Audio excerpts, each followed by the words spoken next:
Friends ಎಲ್ಲರಿಗೂ ನಮಸ್ಕಾರ. ಯಾವುದೇ ಶೋಲ್ಡ್ರ್ ಡ್ರಾಪ್ ಆಗದಂಗೆ ನಾವು ಯಾವ ರೀತಿ ಬ್ಲೌಸ್ ಸ್ಟಿಚ್ ಮಾಡಬೇಕಂಥೇಳಿ ನಾನಿಲ್ಲಿ ಟ್ರಿಕ್ಸ್ ಹೇಳ್ಕೊಟ್ಟೀನಿ. ಯಾವ ರೀತಿ ಸ್ಟಿಚ್ ಮಾಡೀನಲ್ಲ ಆ ರೀತಿ ನೀವು ಬ್ಲೌಸ್ ಸ್ಟಿಚ್ ಮಾಡಿದ್ರಂದ್ರೆ ಯಾವುದೇ ಬ್ಲೌಸು ಶೋಲ್ಡ್ರ್ ಡ್ರಾಪ್ ಆಗಂಗಿಲ್ಲ. ಶೋಲ್ಡ್ರ್ ಡ್ರಾಪ್ ಆಗಬಾರ್ದಂದ್ರೆ ನೀವು ಸಾಕಷ್ಟು ಟ್ರಿಪ್ಗಳನ್ನು ಫಾಲೋ ಮಾಡೋಕ್ಕಾಗುತ್ತೆ. ನಾವು ಒಂದೇ ಥರ ಮಾಡಿ ನಾವು ಸೆಟ್ ಮಾಡಿ ಆದ್ರೆ ಆಗ್ತೈತೆ ಅಂಥೇಳಿ ಸಾಧ್ಯ ಇಲ್ಲ. ಕಟ್ಟಿಂಗ್ದೊಳಗಾಯಿತು, ಸ್ಟಿಚ್ಚಿಂಗ್ದಾಗಾಯ್ತು ಸ್ವಲ್ಪ ಸ್ಮಾಲ್ ಪಾಯಿಂಟ್ಸ್ ಇರ್ತಾವೆ. ಅವನ್ನೆಲ್ಲವನ್ನು ಫಾಲೋ ಮಾಡ್ಕೊತ ಹೋದ್ರಿ ಅಂದ್ರೆ ನಿಮ್ಮ ಬ್ಲೌಸು ಪರ್ಫೆಕ್ಟಾಗಿ ಶೋಲ್ಡ್ರ್ ಡ್ರಾಪ್ ಆಗದೆ ಆರ್ಮೋಲ್ ರಿಂಕಲ್ಸ್ ಬರದ ಹಾಗೆ ನಾವು ಸ್ಟಿಚ್ ಮಾಡ್ಬೋದು. ಅದನ್ನು ಯಾವ ರೀತಿ ಅಂತ ನಿಮ್ಗೆ ಹೇಳ್ಕೊಡ್ತೀನಿ ರೀ ಇವತ್ತು. ನೋಡಿರಿ, ನಾನು ಫಸ್ಟ್ ಬ್ಯಾಕ್ ಪಾರ್ಟ್ ರೆಡಿ ಮಾಡ್ಕೊಳಕತ್ತೀನಿ. ಬ್ಯಾಕ್ ಪಾರ್ಟ್ ರೆಡಿ ಮಾಡ್ಕೋಬೇಕಾದ್ರೆ ನಾನು ಏನು ಕಟ್ಟಿಂಗ್ದೊಳಗೆ ತೋರಿಸಿನಲ್ಲ ಅವನ್ನೆಲ್ಲ ಪಾಯಿಂಟ್ಸನ್ನು ತೊಗೊಂಡು ಇಲ್ಲಿನೂ ಅದೇ ರೀತಿನ ಸ್ಟಿಚ್ ಮಾಡಬೇಕಾಗ್ತೈತಿ. ನಾನು ಲೈನಿಂಗು ಮೇನ್ ಫ್ಯಾಬ್ರಿಕನ್ನು ಅಟ್ಯಾಚ್ ಮಾಡಿಕೊಂಡು ಬ್ಯಾಕ್ ಸೈಡ್ ಡ್ಯಾಚನ್ನು ಹಿಡಿದೀನಿ. ಡ್ಯಾಚ್ ಹಿಡಿದು ಈಗೇನು ಮಾಡತ್ತೀನಿ, ಬೆನ್ಪಟ್ಟಿಯನ್ನು ಕೊಡಕತ್ತೀನಿ. ಬೆನ್ಪಟ್ಟಿ ಕೊಡಬೇಕಾದ್ರೆ ನೋಡಿರಿ, ಸೆಂಟ್ರಲ್ಲೊಂದು ಸಣ್ಣದೊಂದು ಪ್ಲೇಟ್ ಮಾಡಬೇಕಾಗ್ತೈತಿ. ಅಂದ್ರೆ ನಾವು ಏನಾಗ್ತೈತಿ, ಟರ್ನ್ ಆದಮೇಲೆ ಬಟ್ಟೆ ಜಗ್ದಂಗೆ ಆಗಂಗಿಲ್ಲ. ನಾವು ಈಗ ಹೊಲಿಸ್ತೀವಲ್ರಿ, ಮೇನ್ ಫ್ಯಾಬ್ರಿಕ್ ಮೇಲೆ ಹೊಲಿಸಿ ಒಂದು ಸ್ಟಿಚ್ ಹಾಕ್ತೀವಲ್ಲ ಆವಾಗ ನಮ್ಮ ಬಟ್ಟೆ ಜಗ್ದಂಗೆ ಆಗಂಗಿಲ್ಲ. ಅದಕ್ಕೆ ಅದನ್ನು ಏನು ಮಾಡಬೇಕು, ಒಂದು ಪ್ಲೇಟ್ಸನ್ನು ಹಿಡಿಯಬೇಕು. ನೋಡಿರಿ, ಈ ರೀತಿಯಾಗಿ ಅದರ ಮೇಲೆ ಇನ್ನೊಂದು ಸ್ಟಿಚ್ ಹಾಕಿ ಅದು ದೊಡ್ಡ ಹೊಲಿಗೆ ಸ್ಟಿಚ್ ಹಾಕಿದ್ರೆ ಅಂದರೆ ಇಲ್ಲಿ ಹೆಮ್ಮಿಂಗ್ ಮಾಡೋದಿರ್ತೈತಲ್ಲ, ನಾವು ದೊಡ್ಡ ಹೊಲಿಗೆ ಸ್ಟಿಚ್ ಹಾಕಿಬಿಟ್ರೆ ಹೆಮ್ಮಿಂಗ್ ಮಾಡಿದರೆ ನಡಿತೈತಿ. ಈಗ ಬ್ಯಾಕ್ ಪಾರ್ಟದ್ದೆಲ್ಲ ರೆಡಿ ಆಯ್ತು. ಈಗ ಬ್ಯಾಕ್ ಪಾರ್ಟ್ ಕೆಲಸ ಮುಗೀತು. ಈಗ ಫ್ರಂಟ್ ಪಾರ್ಟಿಗೆ ಬರೋಣ. ಫ್ರಂಟ್ ಪಾರ್ಟ್ ಅಂತೂ ನಾನು ನಿಮಗೆ ಡಾಚ್ ಹಾಕೋದನ್ನು, ಡಾಚಿಂದ ಎಷ್ಟೆಷ್ಟು ಸೈಜು, ಎಷ್ಟು ತೊಗೋಬೇಕು, ಎಷ್ಟು ಹೈಟ್ ತೊಗೋಬೇಕು ಎಲ್ಲನೂ ಸ್ಟಿಚ್ಚಿಂಗ್ ಒಳಗೆ ಕಟ್ಟಿಂಗ್ ಪಾರ್ಟ್ ಒಳಗೆ ತೋರಿಸೀನಿ. ಹೋಗಿ ಸ್ವಲ್ಪ ಕಟ್ಟಿಂಗ್ ವಿಡಿಯೋನು ನೋಡಿಕೊಂಡು ಆಮೇಲೆ ಬ್ಲೌಸ್ ಕಟ್ ಮಾಡಿ ಸ್ಟಿಚ್ ಮಾಡಿದ್ರಂದ್ರೆ ನಿಮಗೆ ಈಸಿಯಾಗಿ ಅಂಡರ್ಸ್ಟ್ಯಾಂಡ್ ಆಗುತ್ತೆ. ನೋಡಿರಿ, ಡಾಚ್ ಹಿಡಿಬೇಕಾದ್ರೆ ನಮ್ಗೆ ಏನಾದ್ರೆ ಅದೇನು ನಾವು ಎಲ್ಲಿ ಡಾಚನ್ನು ಹಿಡಿತಿರ್ತೀವಲ್ಲ ಆ ಲೈನ್ ಮೇಲೆ ಏನು ನಾವು ಲೈನ್ ಹಾಕ್ಕೊಂಡಿರ್ತೀವಲ್ಲ ಆ ಲೈನ್ ಮೇಲೆ ನಾವು ನಾರ್ಮಲ್ ಸ್ಟಿಚ್ ಹಾಕೋಬೇಕು. ಜಸ್ಟ್ ನೀವು ನಾರ್ಮಲ್ ದೊಡ್ಡ ಹೊಲಿಗೆ ಹಾಕಿದ್ರೂ ನಡೀತು. ನೋಡಿಲ್ಲ, ತೋರ್ಸಾತಿನಿಲ್ಲ. ಜಸ್ಟ್ ಹಂಗೆ ನಾರ್ಮಲ್ ದೊಡ್ಡ ಹೊಲಿಗೆ ಇಟ್ಟು ಬಿಗ್ ಸೈಜ್ ನಂಬರ್ದು ಹೊಲಿಗೆ ಇಟ್ಟು ನಾವಲ್ಲೊಂದು ಸ್ಟಿಚ್ ಹಾಕ್ಕೋಬೇಕು.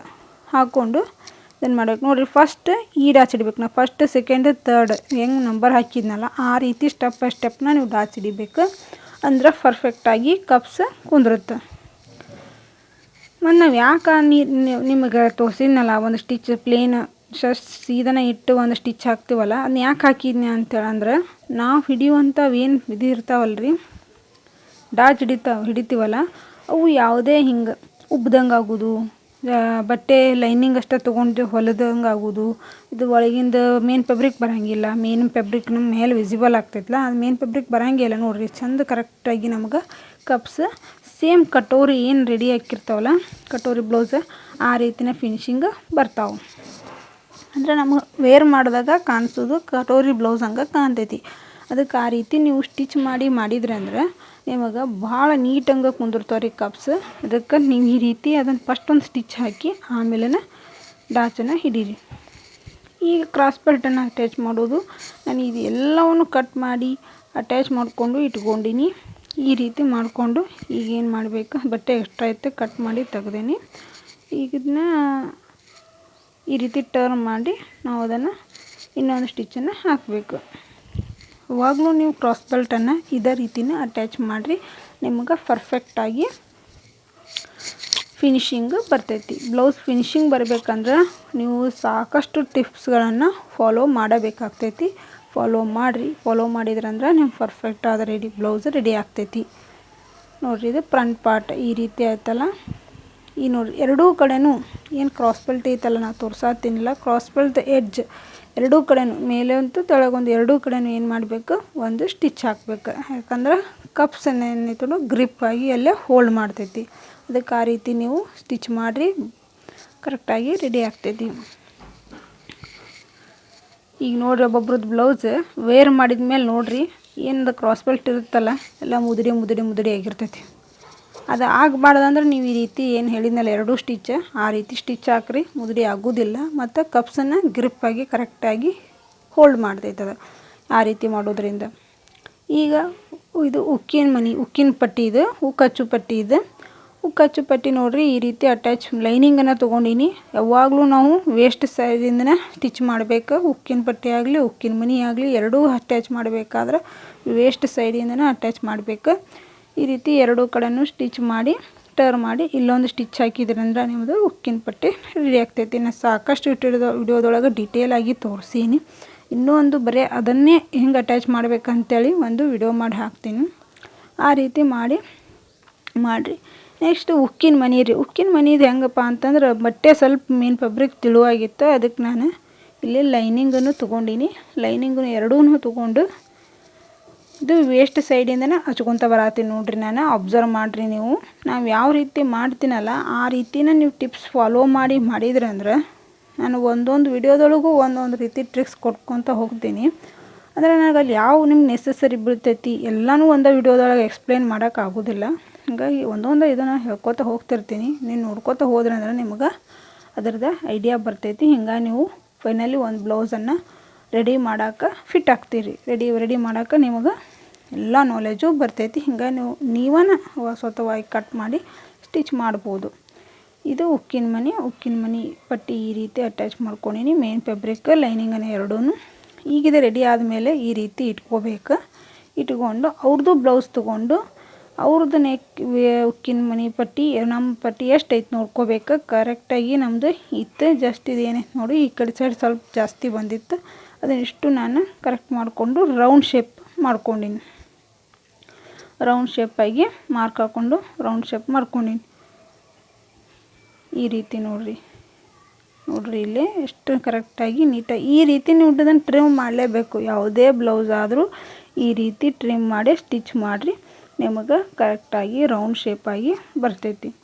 ಸ್ವಲ್ಪ ವೇರಿಯೇಷನ್ ಬರತ್ತಾವು. ಎಲ್ಲ ಬ್ಲೌಸ್ ಒಳಗೂ ನೀವು ಸ್ಟಿಚ್ ಮಾಡಬೇಕಾದ್ರೆ ಈ ರೀತಿ ಸೆಟ್ ಮಾಡ್ಕೋರಿ. ನೋಡಿರಿ ಕರೆಕ್ಟಾಗಿ ನಮಗೆ ನೆಕ್ ರೆಡಿ ಆಗ್ತೈತಿ. ಇದು ಫ್ರಂಟ್ ಪಾರ್ಟ್ ಒಳಗೆ ನಾವು ಈ ರೀತಿ ಎಲ್ಲನೂ ನಾವು ಟಿಪ್ಸನ್ನು ಫಾಲೋ ಮಾಡಿದ್ರಂದ್ರೆ ಶೋಲ್ಡ್ರ್ ಡ್ರಾಪ್ ಆಗೋ ಚಾನ್ಸಸ್ ಕಡಿಮೆ ಇರ್ತಾವೆ. ಡ್ರಾಪ್ ಆಗಂಗಿಲ್ಲ ನೋಡಿರಿ. ಈಗ ಫ್ರಂಟ್ ಪಾರ್ಟ್ ಆಯ್ತು, ಬ್ಯಾಕ್ ಪಾರ್ಟ್ ಆಯ್ತು. ನಾನು ಸ್ಲೀವ್ನು ಅಟ್ಯಾಚ್ ಮಾಡಿ ಇಟ್ಕೊಂಡಿದ್ದೆ. ಈಗೇನು ಮಾಡೋದು ಸ್ಲೀವ್ ಅಟ್ಯಾಚ್ ಮಾಡೋದ್ರೊಳಗೆ ಏನಿದಿಲ್ಲ ರೀ. ಹಿಂಗಾಗಿ ಒಮ್ಮೆ ಹೇಳಿದ್ರು ನೋಡು ಅದು ಹೆಂಗಂತೇಳಿ ಜಸ್ಟ್ ಅಟ್ಯಾಚ್ ಮಾಡೋದಂದ್ರೆ ಏನು ಲೈನಿಂಗನ್ನು ಮೇನ್ ಫ್ಯಾಬ್ರಿಕನ್ನು ಅಟ್ಯಾಚ್ ಮಾಡ್ಕೊಂಡು ನೋಡಿರಿ. ಇಲ್ಲಿ ನಿಮಗೆ ಶೋಲ್ಡ್ರು ಡ್ರಾಪ್ ಆಗಲಾರ್ದಂಗೆ ಒಂದು ಟ್ರಿಕ್ಸನ್ನು ಹೇಳ್ಕೊಡ್ತೀನಿ. ಆ ಕಡೆ ಅರ್ಧ ಇಂಚ್ ಇರಬೇಕು, ಈ ಕಡೆ ಅರ್ಧ ಇಂಚ್ಗಿಂತ ಕಡಿಮೆ ಇರಬೇಕು. ನಾವು ಸ್ಟಿಚ್ ಹಾಕೋ ಲೈನ್ ನೋಡಿರಿ ಈ ಕಡೆ ಹೆಚ್ಚೈತಿ ಈ ಕಡೆ ಕಡಿಮೆ ಐತಿ. ಈ ರೀತಿ ಮಾಡಿ ನೀವು ಸ್ಟಿಚ್ ಹಾಕಿರಿ. ಜಸ್ಟ್ ಸ್ವಲ್ಪ 1/4 ಇಂಚಿಗಿಂತ ಅರ್ಧ ಅಷ್ಟೇ ಡಿಫ್ರೆನ್ಸ್ ಇರಬೇಕು. ಭಾಳ ಡಿಫ್ರೆನ್ಸ್ ಮಾಡಬೇಡ್ರಿ. ನೀಟ್ ಫಿನಿಶಿಂಗ್ ಪಫ್ ಹೇಳೋ ಚಾನ್ಸ್ ಇರ್ತೈತೆ ಆರ್ಮೋಲ್ ಒಳಗೆ. ಜಸ್ಟ್ ಒಂದೇ ಒಂದು ಗೆರೆ ಅಷ್ಟೇ ನೀವು ಈ ರೀತಿ ಮಾಡಿ ಸ್ಟಿಚ್ ಮಾಡಿರಿ. ನಿಮ್ಗೆ ಪರ್ಫೆಕ್ಟ್ ಆದಂಥ ಬ್ಲೌಸ್ ರೆಡಿ ಆಗ್ತೈತಿ ವಿದೌಟ್ ಶೋಲ್ಡರ್ ಡ್ರಾಪ್. ಇವರು ಎಷ್ಟೋ ಬ್ಲೌಸ್ ಹೊಲಿಸ್ಯಾರ, ಯಾವುದಕ್ಕೂ ಡೋರಿ ಹಚ್ಚಿಲ್ಲ. ನಾನು ಹಂಗೆ ವಿದೌಟ್ ಡೋರಿ ಸ್ಟಿಚ್ ಮಾಡಿಕೊಡ್ತೀನಿ ಆಲ್ಮೋಸ್ಟ್ ಬ್ಲೌಸನ್ನು. ಈಗ ಡೋರಿ ಯಾಕೆ ಹಚ್ತಾರಪ್ಪ ಅಂದ್ರೆ ಶೋಲ್ಡ್ರ್ ಡ್ರಾಪ್ ಹಾಕತ್ರಿ ಹಚ್ಬಿಡ್ರಿ ಎಮರ್ಜೆನ್ಸಿ ಅಂತೇಳಿ ಹಿಂಗೆ ಅಂದ್ಬಿಡ್ತಾರೆ. ಬೇಡ ನಮಗೆ ಅದೇ ರೀತಿ ಬೇಡ ಅಂಥೇಳಿ ಈಗ ಒಬ್ಬೊಬ್ಬರು ವೇರ್ ಮಾಡೋಕೆ ಲೈಕ್ ಮಾಡಲ್ಲ. ಸ್ವಲ್ಪ ಮಿಡಲ್ ಏಜ್ದವ್ರು ಇದ್ದವ್ರು 40-45 ಇದ್ದವರು ಇಷ್ಟಪಡಲ್ಲ. ಆ ರೀತಿ ಈಗ ಇವರು ಏನೋ ಅವ್ರು ಯಾವಾಗಲೂ ಯೂಸ್ ಮಾಡಿಲ್ಲ. ಹಿಂಗೆ ನಮಗೆ ಬೇಡ ಅಂತ ಹೇಳ್ತಾರಲ್ಲ. ಈ ರೀತಿ ಸ್ಟಿಚ್ ಮಾಡಿಕೊಟ್ರೆ ಅವ್ರಿಗೆ ಒಂದು ಆರ್ಮೋಲ್ ರಿಂಕಲ್ಸ್ ಇರೋಂಗಿಲ್ಲ, ಪ್ಲಸ್ ಯಾವುದೇ ಶೋಲ್ಡ್ರ್ ಡ್ರಾಪ್ ಇರೋಂಗಿಲ್ಲ. ಪರ್ಫೆಕ್ಟಾಗಿ ಫಿಟ್ ಆಗಿರ್ತೈತೆ ಅವ್ರ ಬಾಡಿ. ನೋಡಿರಿ ನಾವು ಸ್ಲೀವನ್ನು ಅಟ್ಯಾಚ್ ಮಾಡುವಂಥ ಬಿಫೋರ್ ಏನು ಟ್ರಿಕ್ಸ್, ಈ ರೀತಿ ಟ್ರಿಕ್ಸ್ ಇದನ್ನು ಫಾಲೋ ಮಾಡಬೇಕು. ನೀವು ಯಾವುದೇ ಬ್ಲೌಸ್ ಹೊಲಿರಿ ಇದನ್ನು ಫಿನಿಶಿಂಗ್ ಮಾಡಲೇಬೇಕು. ಕರೆಕ್ಟಾಗಿ ಎಕ್ಸಾಕ್ಟಾಗಿ 1/4 ಇಂಚ್ ಒಳಗಾದರೂ ನಮಗೆ ಚೇಂಜ್ ಫರಕ್ ಬಂದುಬಿಟ್ಟಿರ್ತೈತೆ. ಕರೆಕ್ಟಾಗಿ ಬರಲ್ಲ. ನಾವು ಫಿನಿಶಿಂಗ್ ಇದನ್ನು ಮಾಡಿದ್ರಾಗ ನಮ್ಮ ಬ್ಲೌಸ್ ಫಿನಿಶಿಂಗ್ ಲಾಸ್ಟಲ್ಲಿ ಕರೆಕ್ಟಾಗಿ ಬರುತ್ತೆ. ನೋಡಿರಿ ಬರೀ 1/4 ಇಂಚಿನಷ್ಟು ಅಷ್ಟೇ ನನಗೆ ಡಿಫ್ರೆನ್ಸ್ ಬಂದೈತಿ. 1/4 ಇಂಚಿನಷ್ಟು. ಆ 1/4 ಇಂಚಿನಷ್ಟು ಈ ರೀತಿ ಕಟ್ ಮಾಡಿಕೊಂಡು ನಾನು ಸೆಟ್ ಮಾಡಕತ್ತೀನಿ. ಇದನ್ನು ಮಾಡ್ಕೊಂಡ ಮೇಲೆ ನೋಡಿರಿ ನಾವು ಬಟ್ಟೆನ ಈಗ ನೋಡಿರಿ ಎರಡೂ ಕಡೆನೂ ಇಟ್ಟು ನೋಡಿರಿ ಎಷ್ಟು ಫ್ರಂಟ್ ಪಾರ್ಟ್ನೊಳಗೆ ಎಷ್ಟು ಡಿಫ್ರೆನ್ಸ್ ಬೇಕು, ಬ್ಯಾಕ್ ಪಾರ್ಟ್ ಒಳಗೆ ಎಷ್ಟು ಡಿಫ್ರೆನ್ಸ್ ಬೇಕು ಅಷ್ಟು ಕರೆಕ್ಟಾಗಿ ನಮಗೆ ಆರ್ಮೋಲ್ ರೆಡಿ ಐತಿ. ಅಂದ್ರೆ ಆರ್ಮೋಲ್ ಫ್ರಂಟ್ ಒಳಗೆ ಕಡಿಮೆ ಇರ್ತೈತಿ, ಬ್ಯಾಕ್ ಪಾರ್ಟ್ ಒಳಗೆ ಹೆಚ್ಚಿಗೆ ಇರ್ತೈತಿ. ಅದು ಕರೆಕ್ಟಾಗಿ ನಿಮಗೆ ನೋಡ್ತಿರ್ಬೋದು ಇಲ್ಲೇ ಎಷ್ಟು ಕರೆಕ್ಟಾಗಿ ಬಂದೈತಿ. ಈ ರೀತಿ ಬರುವುದರಿಂದ ನಮಗೇನಾಗ್ತೈತಿ, ಬ್ಲೌಸ್ ಸ್ಲೀವ್ ಪರ್ಫೆಕ್ಟಾಗಿ ಫಿಟ್ ಆಗ್ತೈತಿ. ರಿಂಕಲ್ಸ್ ಬೀಳಂಗಿಲ್ಲ, ಆರ್ಮೋಲ್ ರಿಂಕಲ್ಸ್ ಒಳಗೆ ಬೀಳಂಗಿಲ್ಲ. ಈ ರೀತಿ ಟ್ರಿಕ್ಸನ್ನು ನೀವು ಫಾಲೋ ಮಾಡಿದ್ರಂದ್ರೆ ಆರ್ಮೋಲ್ ರಿಂಕಲ್ಸೂ ಸಹ ನಿಮಗೆ ಬರೋಂಗಿಲ್ಲ. ನೋಡಿರಿ, ಫ್ರಂಟ್ ಪಾರ್ಟಿಗೆ ನಾನು ಮಾರ್ಕ್ ಹಾಕಿದ್ದೆ ಅಲ್ಲಿ. ಈಗ ಮತ್ತೆ ನಿಮಗೆ ಬರೋ ತೋರಿಸಾತೀನಿ. ಈ ರೀತಿ ಸೆಂಟ್ರಲ್ಲಿ ಒಂದು ಮಾರ್ಕ್ ಮಾಡಿಕೊಂಡು ಅದೇನು ಸ್ಟಿಚ್ ಮಾಡಿರ್ತೀವಲ್ಲ ಆ ಸ್ಟಿಚ್ ಮತ್ತು ಸ್ಲೀವಿನ ಸೆಂಟ್ರ್ ಮಾರ್ಕ್ ಎರಡೂ ಕರೆಕ್ಟ್ ಒಂದೇ ಪಾಯಿಂಟಿಗೆ ಬಂದು ಅಲ್ಲೊಂದು ಗುಂಡ್ಪಿನನ್ನು ಹಾಕ್ಕೊಂಬಿಡ್ರಿ. ಗುಂಡ್ಪಿನನ್ನು ಹಾಕ್ಕೊಂಡು ನೀವು ಒಂದು ಸೈಡಿಂದ ಸ್ಟಿಚ್ ಮಾಡ್ಕೋತಾ ಬರ್ರಿ. ಸೆಂಟ್ರಿಂದ ಮಾಡಬೇಡ್ರಿ, ಅಲ್ಲೇ ಗುಂಡ್ಪಿನ ಹಾಕ್ಕೊಂಡು ಒಂದು ಸೈಡಿಂದ ಸ್ಟಿಚ್ ಮಾಡ್ಕೋತಾ ಬರ್ರಿ. ಈ ರೀತಿನೇ ಡಬಲ್ ಸ್ಟಿಚ್ ಹಾಕಬೇಕು. ನೀವು ಎಲ್ಲಿ ಯಾವುದೇ ಸ್ಲೀವ್ ಅಟ್ಯಾಚ್ ಮಾಡಬೇಕಾದ್ರೆ ಸ್ಲೀವ್ ಪಾರ್ಟನ್ನು, ಸ್ಲೀವ್ ಬಟ್ಟೆಯನ್ನು ಒಟ್ಟು ಜಗ್ಬೇಡ್ರಿ, ಜಗ್ಗಿ ಹೊಲಿಬೇಡ್ರಿ, ಜಗ್ಗಿ ಸ್ಟಿಚ್ ಮಾಡೋಕ್ಕೆ ಹೋಗಬೇಡ್ರಿ. ಕರೆಕ್ಟಾಗಿ ಅದು ಎಷ್ಟು ಹೆಂಗೆ ಬರುತ್ತೆ ಅಷ್ಟೇ ಜಸ್ಟ್ ಬಟ್ಟೆ ಮೇಲೆ ಅಟ್ಯಾಚ್ ಮಾಡ್ಕೋತಾ ಸ್ವಲ್ಪ ಹಿಡಿದು ಅಟ್ಯಾಚ್ ಮಾಡ್ಕೋತಾ ಹೋಗ್ಬೇಕು. ಯಾಕಂದರೆ ಬಟ್ಟೆ ಸ್ವಲ್ಪ ಕ್ರಾಸ್ ಇರುತ್ತಲ್ರಿ, ಬಟ್ಟೆ ನಮಗೆ ಕರೆಕ್ಟಾಗಿ ಸ್ಟ್ರೇಟ್ ಬಟ್ಟೆ ಸಿಗಲ್ಲ. ಅದಕ್ಕೆ ನಾವು ಏನು ಮಾಡಬೇಕು, ಒಂದು 4 ಇಂಚು 3 ಇಂಚಿನಷ್ಟೇ ಹಿಡಿದು ಸ್ಲೀವನ್ನು ಅಟ್ಯಾಚ್ ಮಾಡಬೇಕು. ಈಗ ನಾನು ಪೈಪಿಂಗ್ ಹಚ್ಚೋದನ್ನು ತೋರಿಸಾತೀನಿ. ಉಲ್ಟಾ ಇದ್ದದ್ದನ್ನು ನಾನು ನಿಮಗೆ ಮಾರ್ಕ್ ಹಾಕಿದ್ದೆ, ಇದೇ ವಿಡಿಯೋದೊಳಗೆ ನೋಡಿರ್ಬೋದು. ಅದನ್ನು ಏನು ಮಾಡಬೇಕು, ಅದು ಉಲ್ಟಾ ರೀ. ಅದು ನಾನು ಮಾರ್ಕ್ ಹಾಕಿದ್ದೆ ಉಲ್ಟಾ, ಅದಕ್ಕೆ ಕೆಳಗಡೆ ಹೋಗಬೇಕು, ನಮಗೆ ಕಾಣಬಾರ್ದು. ಆ ರೀತಿ ಈ ಸ್ಲೀವ್ ಬ್ಲೌಸಿಗೆ ಅಟ್ಯಾಚ್ ಮಾಡ್ಕೋಬೇಕು. ಬರೀ 2 ಸ್ಟೆಪ್ದೊಳಗೆ ಥ್ರೆಡ್ ಪೈಪಿಂಗ್ ರೆಡಿ ಆಗ್ತೈತೆ ನಿಮ್ಗೆ. ಬರೀ 2 ಸ್ಟೆಪ್ ಈ ಹಚ್ಕೋತೀರಿ, ಇನ್ನೊಂದು ಸ್ಟೆಪ್ ಮಾಡಿದ್ರಂದ್ರೆ ಥ್ರೆಡ್ ಪೈಪಿಂಗ್ ರೆಡಿ. ಏನು ಮಾಡಬೇಕು, ಉಲ್ಟಾ ಏನು ತೋರಿಸಿದ್ನಲ್ಲ ನಾನು ಮಾರ್ಕ್ ಹಾಕಿದ್ನಲ್ಲ ಅದು ತೆಳಗಡೆ ಹೋಗ್ಬೇಕು. ತೆಳಗಡೆ ಅಂದ್ರೇನು ನೋಡಿರಿ, ನಾನು ಮ್ಯಾಗ ಕಾಣತ್ತಿಲ್ಲ, ನಾನು ಮಾರ್ಕ್ ಹಾಕಿದ್ದು ತೆಳಗಡೆ ಹೋಗಾಗ್ತೈತಿ. ಈ ರೀತಿ ಬ್ಲೌಸ್ ಅರೌಂಡೂ ಹಚ್ಕೋರಿ. ಬ್ಲೌಸ್ ಎಲ್ಲಿ ನಿಮಗಿದು ಬೇಕಲ್ಲ ಅಲ್ಲಿ ತನೂ ಪೈಪಿಂಗ್ ಬೇಕಲ್ಲ ಅಲ್ಲಿ ತನೂ ಹಚ್ಕೋ. ನೋಡಿರಿ, ಈಗ ಏನು ಮಾಡ್ತೀನಿ ನೋಡಿರಿ, ನಾನು ಜಸ್ಟ್ ಇಷ್ಟು ಟರ್ನ್ ಮಾಡಿದ್ರೆ ಅಂದರೆ ಥ್ರೆಡ್ ಪೈಪಿಂಗ್ ರೆಡಿ. ಎಷ್ಟು ನೀಟಾಗಿ ತಿನ್ನಾಗಿ ರೆಡಿಯಾಗಿ ಬಂದೈತೆ ಅಂದ್ರೆ ಭಾಳ ನೀಟಾಗಿ ಬಂದೈತಿ. ಭಾರಿ ತಿನ್ನಾಗಿ ಭಾಳ ಚಂದ ಬಂದೈತೆ ರೀ. ಪರ್ಫೆಕ್ಟಾಗಿ ಮ್ಯಾಚ್ ಆಗೈತಿ. ಮತ್ತು ಬ್ಲೂ ಕಲರ್ ಒಳಗೆ just light golden colour piping ಅಂದ್ರೆ ಭಾಳ ನೀಟಾಗಿ ರೆಡಿ ಆಯ್ತು ನೋಡಿರಿ. ಇಲ್ಲಿ ರೆಡಿ ಆದಮೇಲೆ ಒಂದು ಸ್ವಲ್ಪ ಆದರೂ ಇದಾಗತ್ತಾ ನೋಡಿರಿ. ನಾವು ಅದು ಟರ್ನ್ ಮಾಡಿ ಹ್ಯಾಂಡ್ ಪೈಪಿಂಗ್ ಮಾಡ್ತೀವಲ್ಲ, ವಿದೌಟ್ ಥ್ರೆಡ್ ಪೈಪಿಂಗ್ ಮಾಡ್ತೀವಲ್ಲ, ಥ್ರೆಡ್ ಎಲ್ಲಾರ್ದು ಅದಷ್ಟು ಇದು ಅನ್ಸವಲ್ತು. ಇದು ನೋಡಿರಿ ಎಷ್ಟು ಫಿನಿಶಿಂಗ್ ಕರೆಕ್ಟಾಗಿ ಬಂದೈತಿ. ಅದು ನಾನು ಡಬಲ್ ಫೂಟ್ ಒಳಗೆ ಇದನ್ನು ರೆಡಿ ಮಾಡೀನಿ. ಈಗ ನಾನು ಸೈಡ್ ಫಿಟ್ಟಿಂಗನ್ನು ಮಾಡೋದನ್ನು ತೋರಿಸಾತೀನಿ. ಸೈಡ್ ಫಿಟ್ಟಿಂಗ್ ಮಾಡಬೇಕಾದ್ರೆ ನಾವು ಸೀದಾ ಬ್ಲೌಸನ್ನು ಇಟ್ಕೊಂಡು ಎಡ್ಜಲ್ಲಿ ಪೂರ್ತಿ ಲಾಸ್ಟ್ ಎಡ್ಜಲ್ಲಿ ಒಂದು ಸ್ಟಿಚ್ ಹಾಕ್ಕೋಬೇಕು. ಆಮೇಲೆ ಟರ್ನ್ ಮಾಡಿಕೊಂಡು ನಾವು ಟರ್ನ್ ಮಾಡ್ಕೊಂಡ್ಮೇಲೆ ಮತ್ತೆ ಅಲ್ಲೊಂದು ಎಡ್ಜಿಗೆ ಸ್ಟಿಚ್ ಹಾಕ್ಬೇಕು. ಈ ರೀತಿ ಮಾಡೋದ್ರಿಂದ ನಿಮಗೆ ಓವರ್ಲಾಕ್ ಮಷಿನ್ ಬೇಕಾಗೋದಿಲ್ಲ. ಎಲ್ಲ ಬ್ಲೌಸಿಗೆ ಏನು ಮಾಡ್ತಾರೆ, ಈ ಓವರ್ಲಾಕ್ ಹಾಕಿ ಕೊಡ್ತಾರೆ. ಅದು ಒಂದು ರೀತಿ ಮಷಿನ್ನ ಇಟ್ಟಿರ್ತಾರೆ. ಅದು ಒಂದು ಹಾಕಕ್ಕೆ ಮಷಿನ್ ಬೇರೆನೇ ಬೇಕು. ಅದನ್ನು ಇನ್ವೆಸ್ಟ್ಮೆಂಟ್ ಮಾಡೋ ಬದಲು ನಾವು ಈ ರೀತಿ ಟ್ರಿಕ್ ಮಾಡಿದ್ವಿ ಅಂದರೆ ನಮಗೆ ಈಸಿಯಾಗಿ ಸೇವಿಂಗ್ ಆಗ್ತೈತೆ. ನಿಮ್ಮ ಬಿಸ್ನೆಸ್ ಇಂಪ್ರೂವ್ಮೆಂಟ್ ಆಯ್ತು ಅಂದ್ರೆ ತಗೋರಿ, ಬೇಡನಲ್ಲ. ಜಸ್ಟ್ ಬಿಗಿನರ್ಸ್ ಇದ್ದವರಿಗೆ ಈ ರೀತಿ ಟ್ರಿಕ್ಕನ್ನು ಇದ್ದಿದ್ರೊಳಗನ ಇನ್ನೂ ನಾವು ನೀಟಾಗಿ ಮಾಡುವಂಥ ಪ್ರಯತ್ನ ಇದು ನಮ್ಮದು. ನಾವು ಎಷ್ಟು ಶ್ರೇಷ್ಠ ಆಗಬೇಕು ಅನ್ನೋದನ್ನು ನಾನು ಹೇಳ್ಕೊಡಾತಿದ್ದದ್ದು ಇಲ್ಲಿ ಪಾಯಿಂಟ್. ಮತ್ತು ಅದು ಬಿಟ್ಟು ಏನಿಲ್ಲ, ಇದ್ದಿದ್ರೊಳಗೆ ನಾವು ಇನ್ನೂ ಅದನ್ನು ಕ್ರಿಯೇಟಿವ್ ಮಾಡುವುದನ್ನು ನಾನು ಹೇಳ್ಕೊಡಾಕತ್ತೀನಿ.